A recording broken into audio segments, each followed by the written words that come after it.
Nissan D21 truck. Now this truck I've had before. I did the alarm remote start T13, CompuStar, and the power door lock conversion. Today I'll be installing the power window universal kit and doing the Stadium GTO 600C components.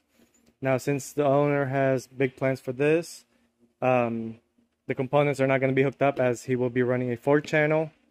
But the power window we will install. I'm going to take you in a quick guide, quick tour on what I have to do to make it work. The switches are not going to be mounted at the door like how it's supposed to. I have a little special plan for it, so let's get to it. Before we begin, excuse the mess of the toolbox. I'm going to go ahead and clean all that up just because I just finished working on 2 of the cars, that Mazda 3 and then the Chevy Silverado. So I'll go ahead and clean all that up first, lay all the parts that come with the kit, and then talk about it, show what it comes with, and then plan everything out. When you do a big installation like these, you always want to make sure that you have all the parts. I've done these a few times already to know what it all needs. Obviously you got your 2 harnesses for the switches, got the extension, you got where the switches sit. Now people might be wondering what this is. Now in an event the motors fail, you'd still be able to kind of turn it manually. So these are for the plugs. These are all the individual gears that go with it. Obviously the 3 switches, the motors, and all the hardware, screws, anything in between. So always do this first before you even proceed. Just kind of double check everything, so if there is something missing, you'll know right away than finding out halfway through the install that you don't have the parts. So, but yeah, everything seemed to be in order. Everything is there. So let's go ahead and start taking the door panels off and try to see what we all need as far as the inserts, and then go from there. The first step is obviously to take off the door panel. These one will just have 2 Phillips head right here for the handle. So I'll go ahead and take that off. They're both inside. Make sure you do take this off. Just a twist on cap. Do not lose these. And then everything else is kind of just clips. So just kind of work your way around with your finger. It will just pop off. Like I said, it's just clip all the way around. And make sure this part right here is not under this. That way you can easily slide it upward. So you can see right there. And that's pretty much the door panel being off. So we are on the test fitting side of the installation. You have all these parts right here. You're gonna have to break them all off and kind of test it one by one, which one fits perfect. This one is kind of a little loose, so we can't really have that. However, I already found what I needed, which is the half or the mid-size adapter. And then the gear inside it's pretty close, so it has very minimal wiggle, so that's what we're gonna run with. Can't really use the other one as it kind of comes on and off, so that's probably gonna strip it if I use the other one, but this is the closest that it can get, so very minimal play. Can't really control that part, so yeah, we'll go with this. And that little groove right there, make sure you line both of them up. There's gonna be a screw that locks it in, so yeah, just make sure that those 2 grooves are lined up. That's where the little screw goes. Go ahead and do that, and then we'll move on to the next step. So here are all the screws that you're gonna need.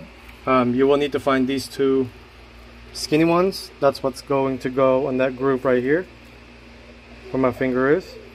Now do not use an impact or air tools or battery power tools. Just use a normal Phillips. Just kind of go slow, because these tend to kind of strip out if you put a lot of pressure on it. So yeah, go ahead and just use one of these, put it on both sides, and we're moving on to the next step. So here's that step that you need to do now, is obviously put the screw. Now I did dab a little bit of glue in that groove just to kind of help it stay together. You don't have to do it, that's just kind of a self-precautionary step that I do, but anyway, that's what it should look like. So kind of let that glue dry, and we're moving on to the assembly of these pieces to the motor. So now that we got the adapter's slid in there. Now you can only go one way. It's going to be from the back of it. So just kind of line everything up. Now you will see that there's a groove right here. This is where these little keychain thing looks like come into play. You don't need any tools for this one. Just kind of work its way in there and it'll drop into that indentation right here for the clip. So yeah, I'm gonna need both of my hands for this one. Like I said, you don't need any tools, just spread them out and then push it down and it'll lock in. So that's what it should look like right here. It's already locked in, so it's not really going anywhere. Like I said, let the glue dry. Sorry about that. Just let it dry a little bit and slide it in there, and then obviously the clip, lock it in. That should be the assembly of this one. Now we're going on and moving on to the step of mounting and figuring out how it's going to hold into the door. These brackets right here are what you're going to use. You don't have to use all of it, but majority of it you can use. So let's go ahead and do that to the door and see how it looks. So I just got everything kind of mounted. I'm sorry I didn't get a chance to kind of record this one, but you can kind of get the idea. Obviously it's in there right now using 3 brackets. Now I did have to bend it slightly just to kind of follow the contour of the mounting spots of the door, and along with this ones, as you can see, they're all kind of bent a little bit just to kind of push it down even more. This one I only did 2.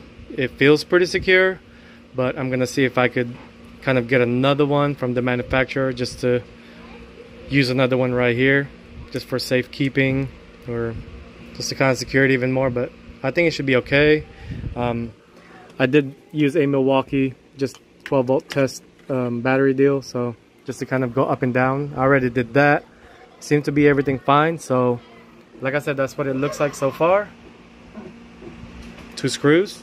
Make sure you use the foam that comes with it and the little insert right here. Always pre-drill first before you run these screws, as they're not self-tappers. So pre-drill a small hole, that way it has something to go into. But other than that, that's what it should look like.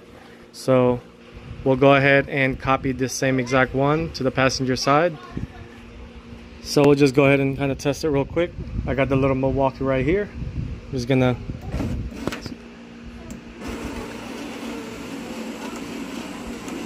so far everything should be working good. So we'll leave it at that and then move on to the passenger side. Now that I got everything wired up, got everything secured, I'm running the harness to the door boot. Since I've done the power door lock conversion on this one, I pretty much just kind of traced the power door lock wiring that I ran, so it's kind of a little bit easier this way. So as you can see, it's going to the door boot. Now it's not going to look like this once it's done. I'm going to be putting a wire loom on this one, just like how I did the power door lock, and then zip tying it together. I'm taking off the old zip tie since obviously I'm going to be zip tying it all at once again once I have everything kind of sealed.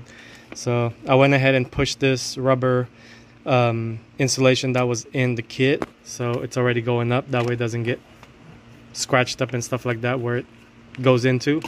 But anyway, now that you got that ran, just kind of ride it like behind the window track and then slip it in here and just kind of temporarily put it like this.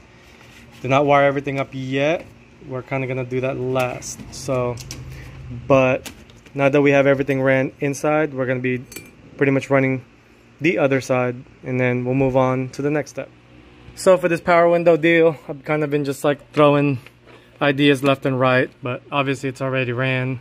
Since I'm not doing a switch particularly mounted on this door, I'll kind of guide you real quick. You can cut the red wire, you won't need that, that's just power. The brown and red, you can go ahead and connect that to green, and then the brown to blue. So pretty much the switch will still control this motor without going to a physical switch here. So I'll show you later on where I'm going to be mounting the switch. That way you can kind of get more an idea. But so far, since you have the harness inside, just go ahead and wrap it in electrical tape. Ran it behind the carpet right here. and make it come out on the other side of the footwell for the driver. Like I said, just go ahead and cut the red. You won't need that. This is all you will need is the brown red with brown. As previously mentioned, I ran the wires under the carpet, so it's out of the way. Some people would run it kind of like where your foot is. Kind of don't want to do that. That way it doesn't get stepped on. So it's kind of like ran right here inside this OEM zip tie. So that's pretty much where you see the wire right there. So yeah, we'll go ahead and keep going. We'll run the wire where these switches are going to be, and I'll show you what that looks like. So I will be mounting the switches right here, so that way it'll be easy access to the driver and the passenger. This is also why I'm not running a switch to the passenger side, since both of them will control this. And also that's the reason why I bypassed the wire down here, since the wire's right here. It's the brown and the brown red, and like I said, the red is just power, so don't really need to hook that up since you're not doing the other switch. But yeah, to take this off, it just has 4 number 10 millimeters both sides, and also one down on the back. Go ahead and take that off, and then we'll test fit the switches in there. I went ahead and took off the center console. As previously mentioned, I'm running the wire underneath the carpet, so I'm going to run it all the way right here. You got to take off the little door sill, which is held by 4 screws, and then run it in between here all the way to the center. And then later on, you're going to be tapping these, which are same concept as the passenger side. So you do have to run that inside too. So let's go ahead and do that, and I'll show you what it looks like when this is all done. Alright, for this part, you're going to take your template. Obviously stick it in there, drill 4 holes. It's going to be mounted just like that. So, and then you're going to be drilling a pretty large size hole right here. That way the wires have somewhere to run to, or you can cut a slit. That way the wires would just kind of slide in there. But yeah, just do a pilot hole. The screws are going to be from the back just to hold these, and you're almost done. For the previous video, I showed you the template. This is pretty much the end result. As you can see, it's kind of looks pretty cool in there. The only downfall is the screws are from the back, so it's kind of a pain. Obviously you still got to cut out a small hole right here for all the plug and the wire to come through, but the hard part is done. So go ahead and run the wire through these port and opening and put everything back together. So here it is, looking all sweet, easy to access, both driver and passenger. So make sure that you got the blue and green to your left. That's going to be the driver, and obviously the red, or the brown with the red, to the passenger. So go ahead and mount your switches, bolt this back up, and see how it looks. Here's a quick demo. Driver side go up and down. Passenger.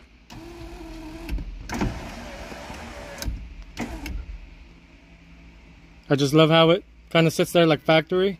Easy to access for driver and passenger. So hopefully this helps somebody out kind of decide where to put it, because obviously there's not really a lot of room or a lot of space to put these switches in, and the door panel, I don't think it was going to work anyway. So, but so far I do like this location. So I have the power and ground pretty much ran, so it should be all good to go as far as the power stuff. Conveniently, there's a ground stud right here, so just kind of zip tie that, and then the power is running along to the ignition harness. Pretty much it's black and white on the ignition harness. That's your ignition. Never put this on constant power, as if you do, you will drain the battery if the vehicle is not running and the battery is not charging. This does draw 30 amps, so I highly suggest you do it on ignition. So black and white stripe is the ignition signal. Hook that up to red. For this part, before you can put the door panel back on, you're going to need a sander. What you're going to have to do is find the one that fits to the same height of a cap that you're going to need when you put it back. So obviously it doesn't go in, so you're going to have to sand it down a little bit, and this is what it should look like once it's all in. You don't have to go too far, but just enough for it to get fitted in it. So do that with the one I showed, and we'll get everything installed in there. Once you get the insert in, just kind of use a blade, do a little scoring, then you're going to be trimming the excess, but don't go too crazy because you do need to go put this cap on top. So yeah, just kind of trim around it and leave a little excess. Once you get that all trimmed up, you're going to need one of these locking clips, and then slide it down. That way it'll hold in place for when you put it back in the door. It's only going to have two, so don't damage this one. As you can see, that's what the groove is, and then slide it down. Before we mount the tweeter pod to the pillar, just kind of show you what the 3D printer piece looks like. Just nothing crazy, so I'm going to try to figure out how to drill a hole in the middle, screw it from the pillar itself with a little bit of glue, and then obviously the tweeter would be sitting on top with a little bit of glue as well. So yeah, nothing crazy, but hopefully it does look good. That's what it looks like so far. Let's get to it. So here is the end result. This is kind of how it's going to look right here once it's mounted. So kind of get the idea. Hopefully everything looks good. Hopefully everything is mounted right. So we'll see. So finishing up with the speaker and mid-bass deal, I ran the speaker wire for the mid-bass. It's already ran with the power door lock wire and the power window, so it's going to be wired split loomed, so kind of don't worry about it right now. But here is the speaker wire already ran, all zip tied in away from the mirror or the window. We'll go ahead and run this to the back and then put the tweeter where it should be, and one side should be done. Next step is soldering the speaker leads. Going to be running an 18 gauge wire to it, so that's going to be running with the mid-bass speaker wire. You don't really need anything big. As you can see, it's 18 gauge, so you don't need to go crazy on the speaker wire size for it. 18 gauge works just fine. So we'll go ahead and solder that, heat shrink it, and pretty much heat shrink the whole wire so you won't see any of these red black. And then we'll do them both sides, then put it back in the car. So the tweeter preparedness is pretty much done. So it's pretty much ready to mount back to the truck. So yeah, just go ahead and heat shrink everything so you don't see the wires much. All you'll see is the red and black, which sometimes is aesthetically good. To me, kind of, it's nice to see it, a little bit of it. So yeah, go ahead and put it back, everything in there, run all the wires, and we are done.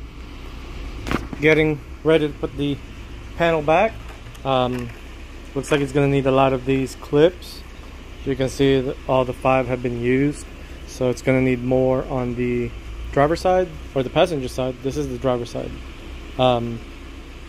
Overall, we are kind of getting close to it. The driver's side is done, so we're going to move on to the passenger side. So I ran into a little problem. The factory opening for the grill is obviously smaller, going to a 6.5. So as you can see, it's hitting the basket. So we're gonna have to trim that out. That way it'll sit back in there. But yeah, we have to do that. Eats up a little time, but it must be done. So make sure you pre-drill the holes and not just drive any screws in it, or else you will crack the speaker adapter. So yeah, pre-drill the holes and do not use any power tool as far as tightening it, just use by hand. So overall it's pretty secure in there, so it seems to be holding up, so I guess that's a good thing. And that's also the view of the power window motor, and we're gonna go ahead and put the cover back in, and this side is done. The new split loom houses the power door lock wire, the new speaker wire, and the power window wire. So Just put a little zip tie in it just to prevent it from shifting or popping off the wire loom. So I did one on the very bottom, middle, and the top. So just to kind of show you. So give it a little slack, don't make it too tight. That way it has some kind of freedom to move around. But overall, this is the last step. So go ahead and do the passenger side and you are done.